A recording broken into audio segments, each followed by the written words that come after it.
자, 역사를 가장 역사답게 가르친다고 자부하는 황현필입니다. 오늘 67강 갑오을미기역 가는데 이게 기출이 됩니다. 갑오을미기역이 원래 수험한국사에서 많이 물어보는 파트인데 여러분 갑오년이 94년이에요. 갑오년. 근데 여러분 갑오년에 개혁이 두 개가 있어요. 1차 개혁이 있고 2차 개혁이 있습니다. 1차 개혁이 있고 2차 개혁. 근데 여러분 1차, 2차 개혁을 비교해서 물어봅니다. 1차가 한 갑오년 7월달 정도가 됐고 2차가 12월달 정도 됐기 때문에 거의 여러분 갑오 2차 개혁 내용은 1895년 을미년 넘어가서 실시된다라고 보시면 되겠습니다. 이제 갑오년이 1894고요. 바로 이렇게 을미년 한번 가볼게요. 개혁이 진행되고 있는데 1895년에 을미년에 어떤 일들이 있었냐. 여러분 기억나십니까? 지난 시간에 1894년에 6월달에 일본군들이 경복궁을 점령했고 7월달에 청일전쟁을 일으켰습니다. 기억나세요? 진짜 기억나야 되는데 원래 이 갑오개혁도 6월달에 일본군들이 경복궁을 점령해놓고 조선에서 동학 같은 내란이 일어나지 않기 위해서는 내정 개혁해야 되는 거야 라고 하면서 이 갑오개혁의 일제가 출발시킨 개혁입니다. 그런데 일단 제가 지금 큰 틀을 먼저 좀 잡고 지금 개혁 내용 나중에 비교하려고 하는데 근데 청일전쟁이 을미년 초에 일본의 승리로 끝나요. 무슨 조약이 체결되냐면 여러분 시모노세키 조약이라는 게 체결됩니다. 다 쓰지 않을게요. 시모노세키 조약. 일본이 승리하고 일본이 요동을 빼앗고 대만도 빼앗고 그래요. 청나라로부터 엄청난 배상금을 지불받습니다. 그런데 일본이 시모노세키 조약을 체결하고 요동을 빼앗아가는데 분노하는 나라가 있었으니 그게 러시아입니다. 왜냐? 러시아는 연해주를 할양받긴 했지만 연해주의 최고 항구 블라디보스톡이 한겨울에 얼어요. 그래서 이 러시아는 부동항을 찾고 있었는데 한반도에 좋은 항구들도 부동항이지만 아니 여러분 요동반도의 리순, 따렌 정말 엄청난 항구, 지금도 인구가 600만인 도시입니다. 바로 그 리순, 따렌을 일본이 빼앗아가는 것에 대한 불만 때문에 러시아가 세 나라를 끌어들입니다. 삼국 간섭, 러시아가 말 잘못했네. 두 나라 끌어들이는 거네. 러시아가 프랑스, 독일까지 이렇게 끌어들여서 삼국 간섭을 합니다. 그러다 보니까 일본이 놀라가지고요. 요동을 토해냅니다. 그러니까 이제 국제사회에서 러시아 힘이 일본보다 강한 걸 알게 된 거야. 누가? 민비가. 민비는 청일전쟁 때도 청나라 오빠 화이팅하고 막 무당 불러서 진짜 굿도 하고 난리도 아니었습니다. 그런데 일본이 이겨버리니까 민비는 너무너무 슬펐는데 일본 입장에선 청나라 오빠보다 더욱더 코가 튼튼한 오빠, 새로운 오빠, 러시아 발견. 그래서 러시아 세력이 그대로 조선까지 영향력을 행사하게 되니 이래서 김홍집의 칠러내각이 만들어집니다. 그래서 일본 입장에서는 요동은 러시아에게 양보했지만 어찌 조선마저 양보한단 말이냐. 러시아 세력을 끌어들인 게 민비니까 민비를 죽이겠다. 을미사변을 단행합니다. 작전명 여우사냥. 역시 제가 유튜브에 을미사변 영상 한 60분? 아니 60분 아니다. 20분짜리 두 개? 한 40분짜리 영상을 찍어놨으니까 자세히 보실 수 있도록 하고 지금 한능검 준비하신 여러분들은 을미사변이 어떤 역사적 사건인지 삼국간섭이 왜 생겨난 사건인지 그걸 여러분이 알고 계시면 되는 거고 을미사변 이후에 을미개혁을 단행합니다. 또 김홍지 칠러내각인데 친일내각인데 이제는 이 친일내각에서 여러분들 뭐 한능검 공부하는데 뭐 칠러내각 이런 게 중요하겠습니까? 여기서 개혁을 해요. 이 개혁이 바로 무슨 개혁일까? 을미개혁입니다. 개혁 지금 보면 1차, 2차 파란색이었잖아요. 개혁. 이게 을미개혁이라고. 근데 을미개혁 때 미리 말씀드립니다만 상투를 자르자는 단발령이 있었어. 그래서 을미사변과 을미개혁의 단발령 때문에 의병까지 일어납니다. 그게 무슨 의병이야? 을미의병. 다음 시간에 또 공부하겠죠. 의병은 따로. 그러다 보니까 얼마나 혼란스러운 시기입니까? 그러니까 고종이 무섭다고 나는 경복궁에 있을 수가 없어. 러시아에게 몸을 의탁할 거야 하고 러시아 공사관으로 몸을 튀어버리니 그게 러시아 공사관으로 몸을 의탁하는 그 해가 바로 진짜 조선이 국제사회에서 병신되는 진짜 병신년이에요. 갑, 을, 병정, 무기경심계, 자축인묘, 진사, 오, 미, 신유술의 병신년 1896년에 아관 파천하면서 갑오 을미개혁은 끝나게 됩니다. 이런 사건들이 바로 이 갑오년과 을미년에 있었음을 알고 계시면 되고, 지금 제 책 246페이지 보면 막 충생문 사건이라든지 정동구락부라든지 이런 건 너무 어렵습니다. 한능건 공부하실 때 읽어만 보시고요. 그런데 이제 간혹 가다가 시험제가 어렵게 기출될 때 이 개혁 내용까지 물어봐 버리니 그게 우리를 참 힘들게 합니다. 그래서 안 할 수도 없고 어떻게 할까요? 갑오 1차 개혁은 이제 영상 편집으로 가겠습니다. 내용이 너무 많아요. 정치면에서 개국이라는 연호를 사용합니다. 그냥 개국 연호 사용, 그러니까 조선나라에서는 처음 연호 사용했구나라고 생각하시고, 원래는 수험항수에서 국내부 설치가 굉장히 시험에 많이 출제되는데, 그러니까 민비의 정치 참여를 막기 위해 왕실 사무와 정부 사무를 금한다는 국내부가 설치되기도 합니다. 그리고 누가 뭐라 해도 갑오 1차 개혁의 하이라이트는 반봉건적 개혁인 사회면에서 개혁이지요.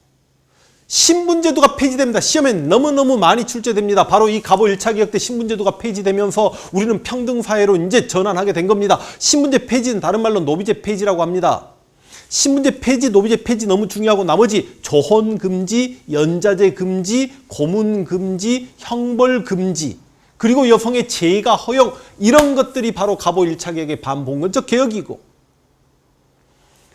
그냥 여러분 눈으로만 보십시오. 뭔가 경제적 느낌이 나면 전부 다 갑오 1차 개혁됩니다.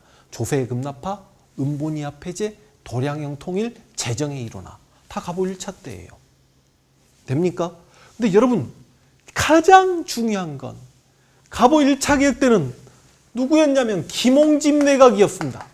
이 김홍집이라는 사람이 총리인데 이때 뭐가 만들어지냐면 궁국기무처라고 해가지고 일제가 강제로 만든 타율적 개혁기구에서 방금 그 갑오 1차 개혁을 다 주도했다는 거. 실제로 한능검에 궁국기무처 보기자로 주고 이곳에서 했던 개혁 내용 골라라 해서 갑오 1차 골라야 되는 문제도 있었습니다. 총리 김홍집이 여기에 총재였겠죠.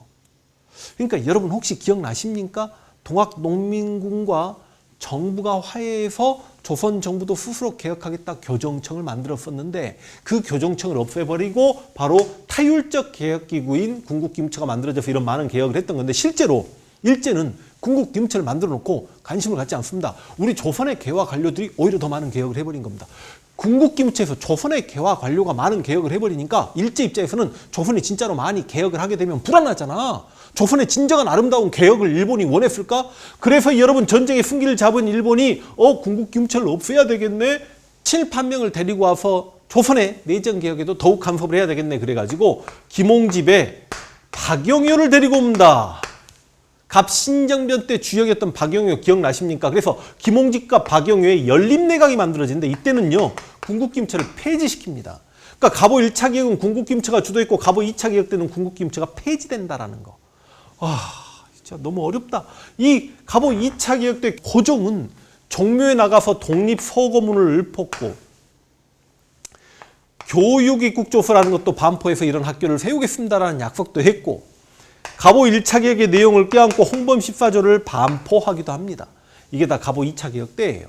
그런데 여러분, 만약에 지금 여러분 이 개혁 내용이 너무 어려우면 하지 마십시오. 진짜로. 어쩔 수 없습니다. 대신 여기 신문제 철폐는 갑오 1차 개혁에서 뭐 그 정도는 알고 계셔야 되는 거고. 근데 이제 원래 이런 것도 시험에 잘 나오죠. 6조가 파라문으로 바뀌고 파라문이 7부로 바뀌고 이런 것도 원래는 시험에 잘 나오는데, 그래서 여러분 이게 갑오 1차 개혁 때고요. 이게 2차 개혁 때인데 어려우면 하지 마십시오. 그래서 이때 6조 중에 재정경제부가 호조죠. 호조에서 재정을 이뤄냈던 갑신정변. 호조가 탁지하면 탁지부로 바뀐다. 나중에 독립협회에서 탁지부에서 재정을 이뤄낸다. 너무 어려울 겁니다. 그리고 여러분 조선의 지방제도가 8도잖아요. 8도가 23부로 바뀝니다. 이게 갑오 2차 개혁이라는 것만, 이 정도만 좀 추가하실까요? 갑오 2차 개혁은 8자를 싫어합니다. 어쩔 수 없이 하긴 합니다만 개혁 내용 포기하고 싶으면 포기하셔도 돼요. 진짜. 그런데 여러분, 내가 여기서 신분제 폐지된 게 갑오 1차다. 이거는 잡으라고 했죠. 여기서도 꼭 잡아야 되는 게 있습니다. 여러분 진짜 알아야 되는 게 뭐예요? 단발령 잡으셔야죠. 단발령 알고 계셔야 될 거 아닙니까? 나중에 을미병 공부할 때 왜 을미병이 일어났대? 을미사병과 단발령 때문에 유생들이 분노했다. 그러니까 유생들 목을 자를지언정 상투는 자를 수 없다. 그 내용 알고 계실 거 아닙니까? 그리고 여러분 여기서 태양력이 사용됩니다. 드디어 이제 양력이 사용되는데 이때 연호가 건양이다. 여러분 이상하게 이 한능검에서는 건양이 많이 기출됩니다. 태양력이 사용되면서 연호가 건양으로 바뀌었다라는 것 좀 알고 계시면 되겠습니다. 을미개혁, 물론 을미개혁 때 소학교가 만들어지고 정두법이 실시되고 우편사무, 갑신정변 때 우정국이 문 닫히면서 중단돼버린 우편사무가 재개되고 뭐 중앙군, 친위대, 지방군, 진위대 설치 이런 건 좀 소망사니까 여러분 하기 싫으면 그냥 세 개만 하세요. 단발령, 태양력, 건양, 그리고 갑오 1차 개혁 때 신분제 폐지. 제가 갑오 2차 개혁 때 근대적 재판소가 설치되어 지방간의 사법권이 박탈당하게 되니 지방간의 권한이 축소된다. 원래 소망서에서는 많이 기출됩니다만 갑오 1차 개혁 군국김처 주도, 2차는 김홍집 박영희 연립내각에서 군국김처를 폐지시킨다. 이런 일들이 있었다. 고종은 종묘에 나가서 독립서금을 읊었고 교육입국조서를 반포했고 홍범14조가 발표된 건 갑오 2차 개혁이다. 신분제 폐지 됩니까? 단발령, 태양력, 건양 이 이상 줄여주기는 조금 어려울 것 같습니다. 그러니까 기본적으로 시모노세키 조약이 뭔지, 삼국간섭이 뭔지, 을미사변이 뭔지, 을미의병이 왜 일어났는지 이 선후관계까지 물어보면 그거는 진짜 아주 어려운 문제가 되는 거니까 이런 일들이 이때 있었구나라는 거 알고 계시면서 신분제 폐지가 갑오 1차 개혁인지 단발령과 태양력이 실시되고 건양이라는 연호가 사용된 게 을미개혁된지 그거는 알아야죠. 됩니까? 문제 한번 볼 수 있도록 하겠습니다. 이쪽 여러분 수험 한국사를 공부하시는 학생들도 이쪽 파트 공부하기 어렵습니다. 문제 어떻게 나왔나 볼게요. 247페이지 가겠습니다. 대화중 밑줄근 내각에서 추진한 정책으로 옳은 것. 이번에 새로 구성된 내각에서 태양력을 채택했군. 이번에 김홍집 친일 내각에서 개혁에서 태양력을 채택했군. 그래서 김홍집 내각이 추진한 정책은 지금 을미개혁 내용 골라라는 문제인 것 같은데요. 정답 건양이란 연호. 태양력, 그러니까 건양, 뜰건 태양양자. 그 다음 전국 8도를 23부로 8도를 23부로 갑오 2차. 기출은 이렇게 되잖아요. 황제 직속의 원수부는 대한제국, 황제국가가 만들어지고 난 다음에 원수부 공부할 거고 방문국은 공부했지요. 1883년. 근데 한성순보는 근대 문화 파트에서 신문 파트에서 제대로 공부를 해야만 합니다. 1883년에 만들어진 최초의 근대적 관보다라고 공부하게 될 거고 공사노비법을 혁파하고 과거제를 폐지한 건 갑오 1차 개혁이거든요.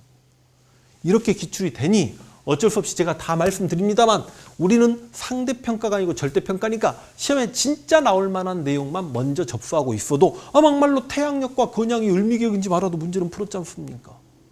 됐죠? 자, 이렇게 갑오 을미개혁 털어버리겠습니다. 수고하셨습니다.